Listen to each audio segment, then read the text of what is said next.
आपके उत्तराखंड के भी बहुत सारे लोग दुनिया के दूसरे देशों में जाते होंगे।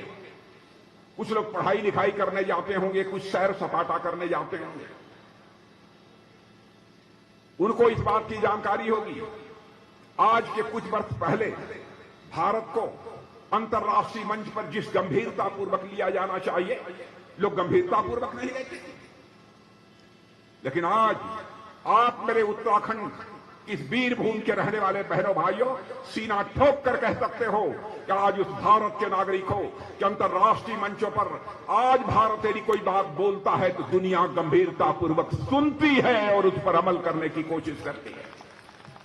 योगा या आपकी देन है, उत्तराखंड जैसी इस तपोभूमि की देन है योगा। क्या कल्पना कोई कर सकता है? कोई ऐसा भी भारत मां का लाल पैदा होगा कि हमारी योगा की पद्धति को सारी दुनिया में जन जन तक पहुंचाने में कामयाबी हासिल कर लेगा। संयुक्त राष्ट्र संघ में जाकर जिस तरीके से हमारे प्रधानमंत्री नरेंद्र मोदी जी ने योगा का बखान किया, यह योग भारत का है, भारत के ऋषियों और मनीषियों की देन है हमारी योगा। इससे क्या क्या लाभ होते हैं सारे विश्व ने इसे स्वीकार कर लिया। 178 देशों का समर्थन हमको संयुक्त राष्ट्र संघ में प्राप्त। क्या इस प्रकार का करिश्मा कभी आपने संयुक्त राष्ट्र संघ में देखा था? इसीलिए मैं कह रहा हूं अंतर्राष्ट्रीय जगत में भारत की प्रतिष्ठा बहुत बड़ी है। दमखम के साथ आज हम अंतर्राष्ट्रीय जगत में खड़े हैं और जो कहते हैं वो करते हैं, जैसा मैंने कहा। और आज जब हमारी विजय संकल्प यात्रा चल रही, आज समापन है। बहन भाइयों, विजय संकल्प यात्रा केवल इसलिए नहीं है कि हम आपसे वोट मांगे, वोट दीजिए, वोट दीजिए। आप मुझे जांचेंगे, परखेंगे, तौलेंगे। यदि हम आपकी कसौटी पर पूरी तरह से खरे उतरेंगे तो मैं जानता हूं कि हमारी उत्तराखंड की जनता इतनी ईमानदार जनता है कि वह निश्चित रूप से भारतीय जनता पार्टी के कमल के फूल का ही बटन दबाएगी। विजय संकल्प यात्रा में हम आए हैं, हमारा भविष्य, हम भविष्य में हम उत्तराखंड के लिए क्या करने वाले हैं, मैं आज आपको बतलाकर जाना चाहता हूं। उत्तराखंड के लिए हम भविष्य में क्या करेंगे, कुछ सोच समझकर आदरणीय अटल बिहारी वाजपेयी जी ने उत्तराखंड राज्य का निर्माण किया था। मेरे बहनों भाई, वो इसे एक आदर्श राज्य बनाना चाहते थे और एक ऐसा राज्य बनाना चाहते थे, ऐसी तपोभूमि से बनाना चाहते थे कि दुनिया में रहने वाला कहीं पर कोई भारतवासी हो अथवा भारत की ओरिजिन का कोई व्यक्ति रहता हो, यदि उसके मन में आस्था, श्रद्धा का भाव पैदा होता है तो अपना मस्तक टेकने के लिए वो उत्तराखंड की धरती पर जाए। एक ऐसा राज्य आदरणीय अटल बिहारी वाजपेयी जी बनाना चाहते। आदर्श राज्य का वह सपना पूरी तरह पूरा नहीं हो पाया। क्षमा कीजिएगा, इसके लिए केवल हम ही दोषी नहीं है।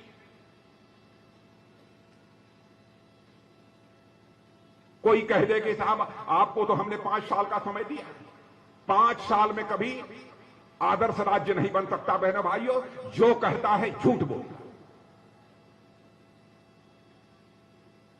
5 साल में हमने जो कुछ भी किया है, आपने समय दिया। मैं आपको यकीन दिलाता हूं कि 5 साल का और समय दे दीजिए, उत्तराखंड एक आदर्श राज्य बनकर रहेगा। दुनिया की कोई ताकत हमें रोक नहीं सकती है। और यह बात मैं केवल अपने दमखम के आधार पर नहीं बोल रहा हूं, हमारे प्रधानमंत्री के दिल में इस उत्तराखंड को बनाने, आदर्श राज्य बनाने की एक तड़पण है, तीस है, उसे हमने देखा। केदारनाथ क्या हालत थी उस प्राकृतिक आपदा के बाद। हमारा ही प्रधानमंत्री साहब से रहा नहीं गया, उसने कहा कि इस केदारनाथ, इस भूमि, जो वह स्थान है, एक नए स्वरूप में दिखना चाहिए ताकि दुनिया के दूसरे देशों के से आने वाले लोगों के लिए भी एक आकर्षण का केंद्र बने। लेकिन हमारे यहां के कांग्रेस के एक पूर्व मुख्यमंत्री हैं, बड़े सीनियर नेता हैं, वह कहते हैं साहब ये नरेंद्र मोदी। भैया एक मिनट, ये नरेंद्र मोदी मार्केटिंग करने के लिए उत्तराखंड में आ गए। बहनों भाइयों, मैं पूछना चाहता हूं, क्या हमारा प्रधानमंत्री मार्केटिंग करने के लिए यहां आता है? कांग्रेस के ये पूर्व मुख्यमंत्री फिर से मुख्यमंत्री बनना चाहते हैं। वो कहते हैं, अरे भाई, केदारनाथ में जो गुफा बनवाई है, गुफा तो कांग्रेस ने बनवाई है, अब उसमें जाकर मोदी जी बैठ गए। मैं उन पूर्व मुख्यमंत्री जी जो फिर से मुख्यमंत्री बनना चाहते हैं, मैं उनसे पूछना चाहता हूं, यदि आपकी पार्टी ने, आपकी सरकार ने वह गुफा बनाई है, तो साधना करने के लिए आप उस गुफा में बैठने की हिम्मत क्यों नहीं जुटा पाए?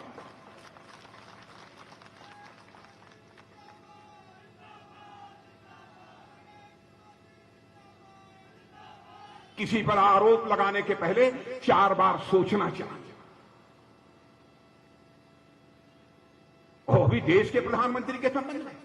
बहनों भाइयों, अपनी जिंदगी में भले ही कोई कांग्रेस का प्रधानमंत्री क्यों न रहा हो, मैंने अनर्गल आरोप किसी के ऊपर नहीं लगाया है, चाहे वह राजीव गांधी रहे हों, इंदिरा गांधी रही हों, पंडित जवाहरलाल नेहरू रहे हों, चाहे हमारे डॉक्टर मनमोहन सिंह जी रहे हों, देवगौड़ा जी रहे हों। मैं यह मानता हूं, प्रधानमंत्री प्रधानमंत्री होता है, वह व्यक्ति नहीं है, वह संस्था है।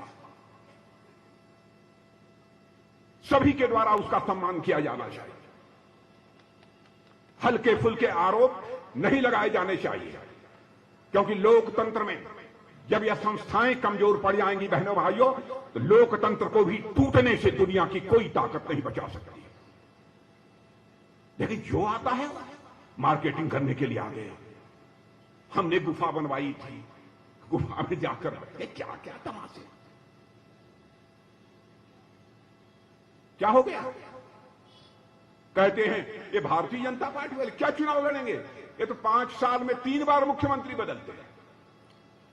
अरे हम 5 साल में 10 बार बदले, आपसे क्या ले?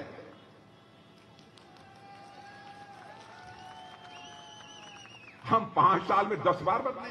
और बहनों भाइयों, यदि हमने आपसे वादा किया होता, यदि किसी को प्रोजेक्ट करके हम इसको मुख्यमंत्री बनाएंगे, प्रोजेक्ट करके यदि हमने चुनाव लड़ा होता, तो हम 5 वर्ष में एक भी मुख्यमंत्री न बदलते। पार्टी ने चुनाव लड़ा, पार्टी का यह अंदरूनी मामला था। हमको जब लगा तो पार्टी ने फैसला किया और मुख्यमंत्री बदल दिया। हमारा कोई भी मुख्यमंत्री बुरा नहीं था, चाहे हमारे त्रिवेंद्र सिंह रावत रहे हों, चाहे तीरथ सिंह जी रावत रहे हों। बड़ी पार्टी होती है, उसको कई चीजों को सोच विचार कर फैसले करने पड़ते हैं, किसको कहां संगठन में लगाना, किसको संसद में भूमिका निभानी है, किसको किस रूप में क्या काम करना है, कब क्या जरूरत पड़ जाए किसी की, यह सब सोच समझ कर फैसले लेने पड़ते हैं। इसलिए हम लोगों ने बदल दिया। लेकिन आप यहां क्या है, धर पे झांपी बवंड है। पता नहीं यहां कहावत ये प्रचलित है कि नहीं। चुनाव शुरू नहीं हुआ कि कांग्रेस में मारामारी शुरू। आप क्या चुनाव लड़ेंगे? अरे आप अपने यहां देखिए, आपकी पार्टी को चाहिए अपने गिरेबान में आपकी पार्टी झांक कर देखे। मैं किसी व्यक्ति की बात नहीं करता, आपकी पार्टी अपने गिरेबान में झांक कर देखे। और बहनों भाइयों, हमारी पार्टी विचारधारा की पार्टी है। चाहे अटल जी प्रधानमंत्री रहे हों, चाहे हमारे मोदी जी प्रधानमंत्री हैं, चाहे कोई भी भारतीय जनता पार्टी का प्रधानमंत्री बन जाए, जिस विचारधारा को भारत की राजनीति में स्वीकार करके हमने अपने कदम आगे बढ़ाए हैं, बहनों भाइयों, चाहे पहाड़ टूट पड़े, हम अपनी विचारधारा से 1 इंच भी टिकेंगे नहीं। और यही वसूलों के प्रति, विचारधारा के प्रति हमारी प्रतिबद्धता है। हम कहते रहे हम आएंगे, अयोध्या की धरती पर भव्य मंदिर बनाएंगे।